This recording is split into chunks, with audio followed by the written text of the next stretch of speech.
welcome to the Cultivating Calmness Podcast. My name is 𝗘𝗏𝗋𝗆𝗃, and today I just want to talk about a digital detox for your mental health and mental clarity. I think we all could probably benefit from a little digital detox, myself included. There are many ways that we now, these days in our current state of affairs, the way the world is that we are just constantly bombarded by technology. And so unless you are purposely taking it away and setting limits for yourself in different ways, this could be done in many ways, you are probably overloaded. And you may not realize or recognize the effects that may be having on you. Specifically your mental health, but even, your physical health can be affected. And then in turn, that can affect your mental health. So it all comes together and everything is connected. So it's usually never just one thing that you're fixing by making a change. So when you think about your life, just take a moment, think about your life and your day to day even, and what ways or what forms you use technology today. So far today, mine has included my phone, my computer, the television. Those are the big ones. And then, we can get into other forms of technology that maybe you are using, such as your car and, Bluetooth or wireless devices and, tablets, and I'm trying to think of some other things like that. If you use the headphones and things like that. I'm not going to get too much into that. What I want to focus on specifically is like our phone usage, tablet usage, things like that, if you are using those things. A lot of you have probably heard of blue light and how that affects your mental health and your ability to sleep and your vision. Like all of those things can be affected by blue light. So if you are watching this on your phone or listening to this on your phone, if you're listening to it, you're not really getting the blue light aspect here, but you, if you're watching it, you definitely will be. And there are many ways to decrease blue light, which is like a blue light screen, blue light glasses,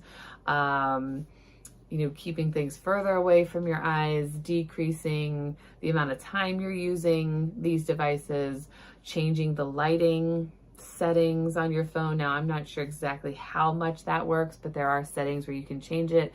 You can watch this and the screen can look very red. So most people don't really maybe like that. I tend to turn my screen way down. My husband complains that he can barely see it.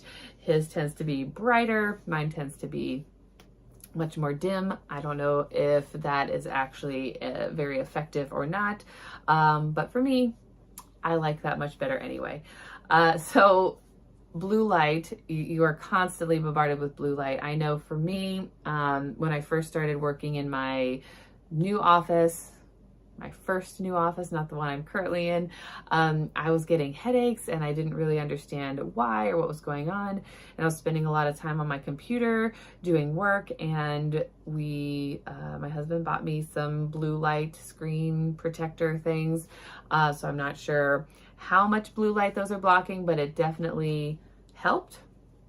Headaches definitely decreased. So for me, I noticed that was a thing and that was something that I benefited from. So blue light, when you are exposed to blue light, the blue light from the screens can decrease the melatonin production that you experience in your body. And if the melatonin is decreased, you're going to have a more difficult time or poor sleep quality because of that.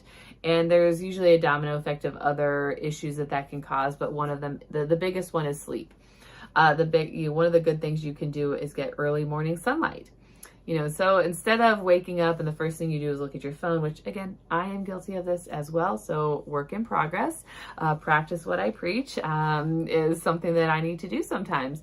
And getting outside, stepping, actually outside, not just in your bedroom window, and getting some early morning sunlight can help with that melatonin production. Now, it may not counteract your usage of devices throughout the day, but it can definitely help.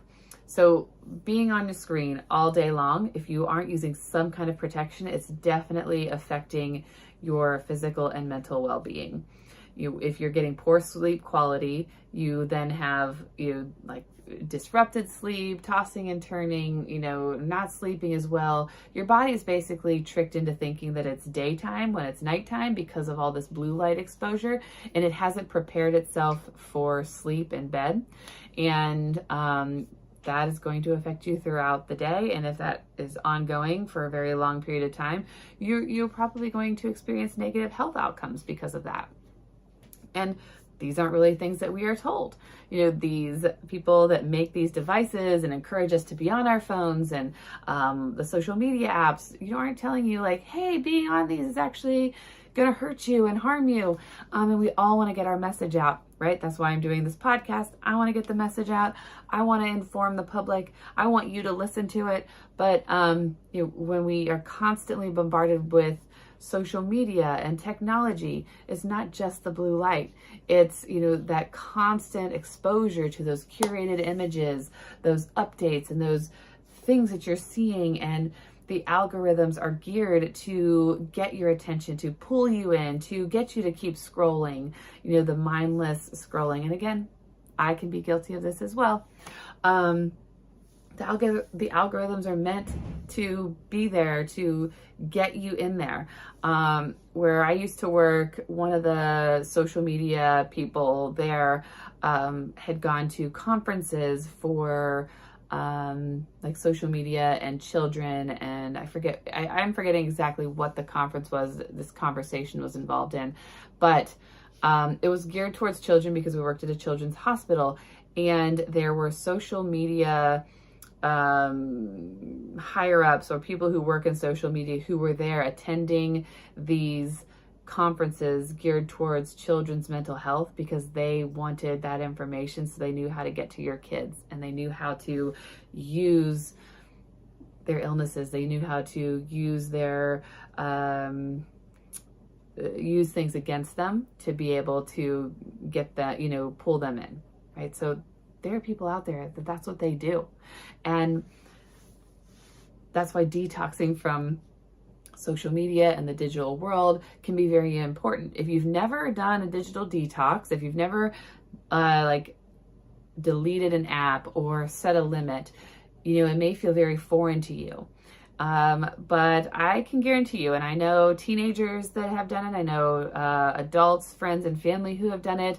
I have done it in different ways for various periods of time, but never for good.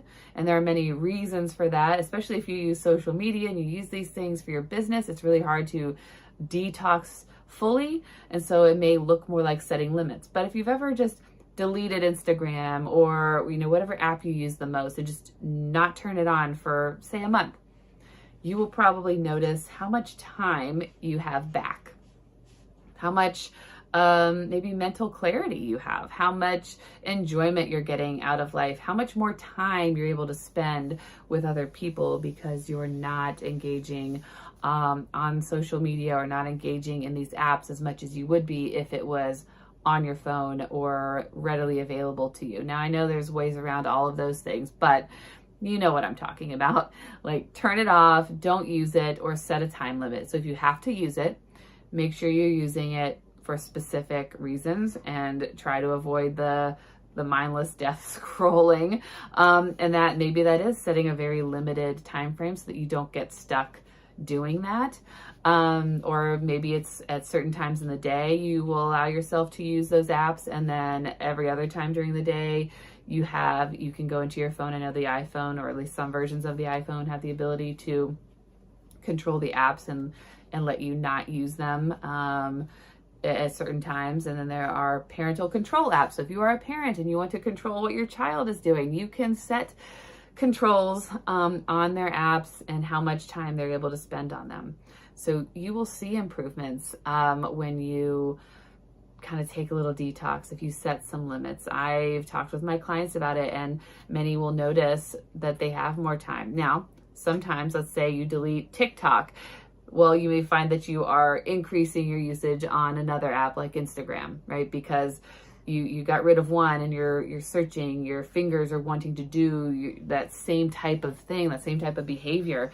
So it may behoove you to decrease both or eliminate both so that you don't do that. Maybe you'll find more time to read or to pick up a project that you haven't been able to finish, or to engage in conversation with people that maybe you haven't been able to do that with because you've been more involved on your phone or electronics.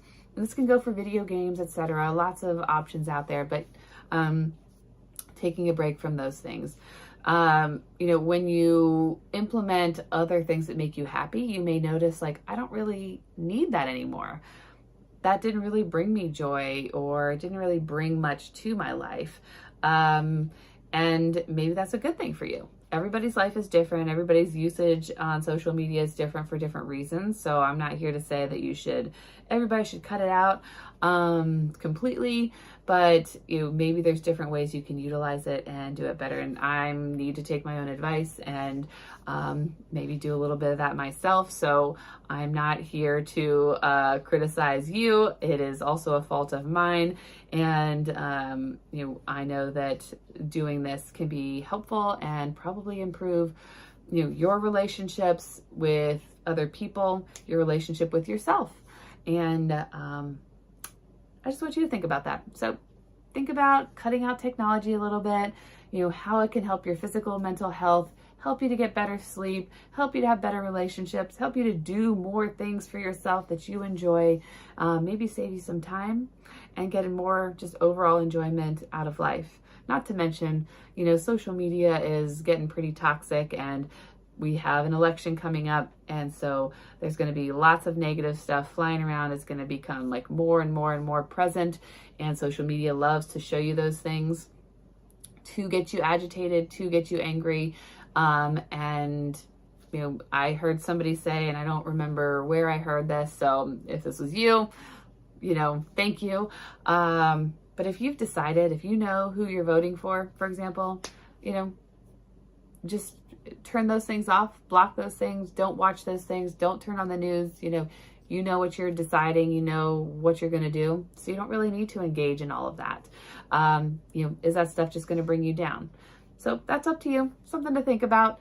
Thank you for joining me today. Consider detoxing a little bit from your digital devices, and let me know what you think and if that maybe is effective for you. If you have any other suggestions or solutions for this problem, I would love to hear them. Until next week, thank you again for joining me.